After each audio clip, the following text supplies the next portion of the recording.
Workers around the world are finding new ways to try and secure employment. Well, the latest is a bizarre twist on the latest spate of pseudo-kidnappings. Chris Burns is in Brussels with the very latest. Chris, you have to explain.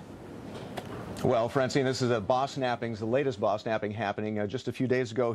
And the tension is building at the barricades at the InBev breweries around Brussels and around across Belgium.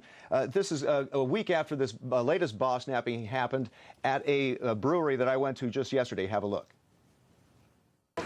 First, it was the company executives. Now they have something else held to ransom. At the InBev plant in Jupil, stacks of beer crates lie gathering dust. Nothing is coming in or going out.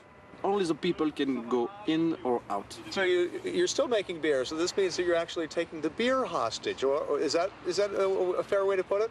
Yeah, that's right. The beer is hostage, yeah.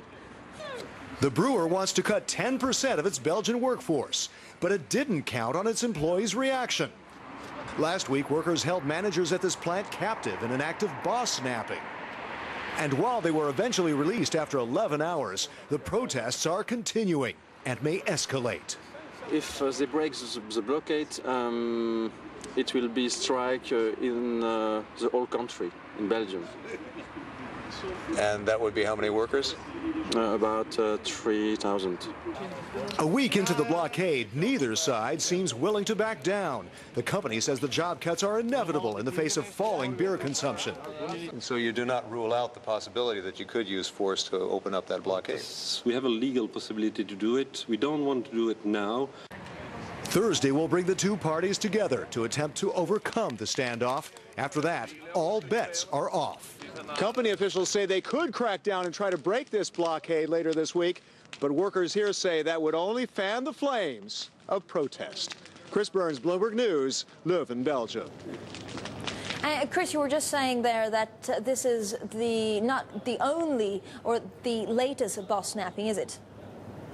Well, that's right. And this boss mapping ended happily after 11 hours. The two people you just saw in this piece were on opposing sides of this boss snapping. Jean-Marc on the company side said that he was well treated. Malc on the other side said that what they wanted to do was to talk to the upper management, which they were unable to do. And they tore a piece of paper out of the book from France, which had a spate of boss snappings just last spring, including Caterpillar, 3M, Molex, the British glue maker Scapa, Japan's Sony Corporation, and Caterpillar struck back, filing charges over illegal detention. So companies are trying to take action against that.